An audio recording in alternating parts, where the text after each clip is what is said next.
Programang ito ay rated SPG. Striktong patnubay at gabay ng magulang ang kailangan. Maaaring may masiselang tema, lengguwahe, karahasan, sexual, horror o droga na hindi angkop sa mga bata.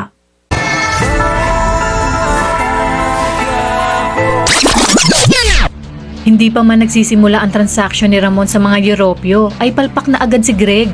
Matapos iutos ni Ramon kay Greg na sunduin nito ang mga chemist na galing sa Europa, ay kampanteng-kampante naman ang kanyang inang si Olga na mapagtatagumpayan ni Greg ang trabahong ibinigay ng kanyang tito Ramon. Ngunit tila hindi ito ang mangyayari dahil galit na tatawagan ni Vladimir si Ramon para sabihin na hindi nito iningatan ang kanilang chemist matapos umano nitong mabalitaan na binaril ito paglapag pa lamang ng eroplano.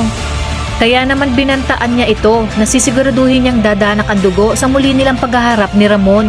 At dahil dito ay susuguri naman ni Ramon si Olga para itanong kung ano-umano ang nangyari. Dahil napakasimple na nga ng trabahong ibinigay niya kay Greg ay pumalpak pa ito. Gulat na gulat nga itong si Mokang dahil sa tarpaulin na ginawa ng kanyang kuya Edwin. Dahil pinagtripan na naman siya nito.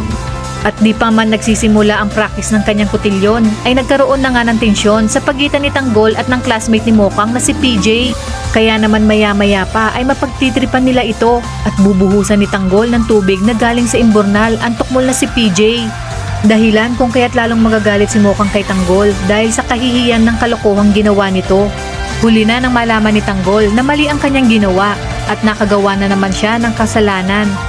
Dahil kahit anong hingi niya ng tawad ay hindi siya patatawarin ni Mokang. Sa kabilang banda, isang malaking palaisipan kung sino ang sumabotahe sa transaksyon ni Ramon. Si Olga kaya ito dahil gusto niyang huwag magtagumpay si Ramon sa kanyang transaksyon sa mga Europyo, o si Supremo na siyang magsisimula ng kanyang paghihiganti.